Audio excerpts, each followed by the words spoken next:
अस्सलामुअलैकुम students, welcome to formal study YouTube channel. आज के हम इस टॉपिक पे बात कर रहे हैं वो है literary criticism versus of literary theory. इन दोनों के दरमियान मेन डिफरेंस क्या होता है, तो आज हम इस टॉपिक पे डिस्कस करेंगे। सबसे पहले हम देखते हैं कि लिटरेरी क्रिटिसिज्म जो है ये क्या होता है, इसकी डेफिनेशन क्या है और इसको हम किस तरह से डिफाइन कर सकते हैं।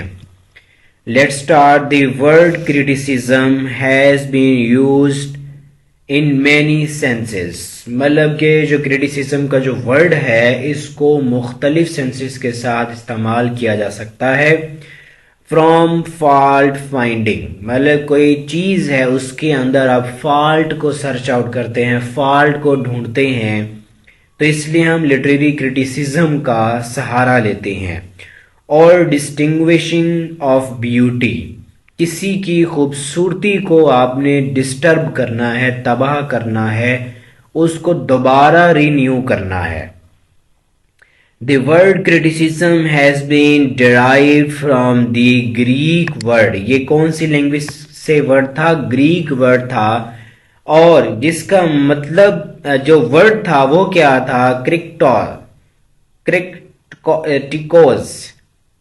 ये जो वर्ड है ये ग्रीक वर्ड है, which means able to discern and decide। मतलब डिक्रेन उसके बारे में आपने सर्च करना है, उसके बारे में आपने देखना है और डिसाइड करना है। The word criticism has been in use as a term since 17th century। इस वर्ड को सबसे पहले 17th सेंचुरी में डिस्कवर किया गया था, यूज किया गया था। एक यहाँ पे डेफिनेशन है, criticism is any intelligent discussion of literature. कोई भी इंटेलिजेंट डिस्कशन है लिटरेचर में उसको क्रिटिसिज्म कहा जाता है। अब हम लिटरेरी थ्योरी के बारे में थोड़ा सा पढ़ते हैं, फिर इन दोनों में दोबारा मेन डिफरेंस की तरफ भी हम बात करेंगे। Literary theory is a way interpreting a work of art when readers and scholar engage in literary criticism। जब एक लोग रीडर और दूसरे जो स्कॉलर्स हैं वो इंगेज हो जाते हैं लिटरेरी क्रिटिसिज्म में, तो उसी को ही हम लिटरेरी थ्योरी कहते हैं। Which is the practice of evaluating literature. They often use literary theories to inform their ideas and opinions about text. जब आप लिटरेरी क्रिटिसिज्म कर चुके होते हैं उसके ऊपर अपना दोबारा से ओपिनियन देते हैं, अपने आइडियाज को शेयर करते हैं, उसी को ही हम लिटरेरी थ्योरी कहते हैं।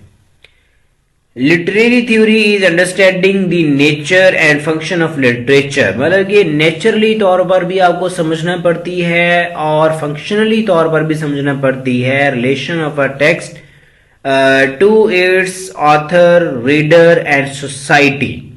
मतलब कि ये रिलेशन क्रिएट करती है फिर ऑथर के बारे में, रीडर के बारे में और सोसाइटी के बारे में। It can be described as the frame of spotters literary criticism. और ये डिस्क्राइब करती है जो लोग लिटरेरी क्रिटिसिज्म को बहुत ज्यादा सपोर्ट करते हैं। Literary theory consists of a variety of scholarly approach to evaluate the study। ये जो लिटरेरी थ्योरी होती है ये बहुत सी वैरायटी, मतलब स्कॉलर्स जो होते हैं वो इसमें मजीद अपनी चीज़ों को, अपनी थ्योरी पेश करते हुए मजीद उस चीज़ के बारे में आइडियाज़ क्रिएट करते हैं, उसके बारे में ओपिनियंस देते हैं, उसके बारे में मजीद इंफॉर्मेशन देते हैं। इसी को ही हम लिटरेरी थ्योरी कहते हैं। अब हम देखते हैं इसका मेन डिफरेंस क्या है। Literary criticism is the study evolution of interpretation of literature, whereas मतलब के लिटरेरी क्रिटिसिज्म क्या होता है कि स्टडी करती है एवोल्यूशन के बारे में, मजीद इंटरप्रेट करती है लिटरेचर को। अब literary theory is different frameworks. अब लिटरेरी थ्योरी जो है वो इससे थोड़ा सा डिफरेंट फ्रेमवर्क होता है to evaluate the interpret of particular work. और ये हमेशा याद आपने एक चीज रखनी है कि लिटरेरी थ्योरी हमेशा पार्टिकुलर वर्क के ऊपर डिपेंड करती है। This is the main difference between literary criticism and literary theory. ये इसके दरमियान एक मेन डिफरेंस पाया जाता है। I hope so you understand my video. अगर आपको ये वीडियो अच्छी लगी है, अगर आपको ये कॉन्सेप्ट अच्छे से समझ आ गया है, तो अपना कमेंट बॉक्स में लाजमी फीडबैक जरूर शेयर करें। अल्लाह हाफिज।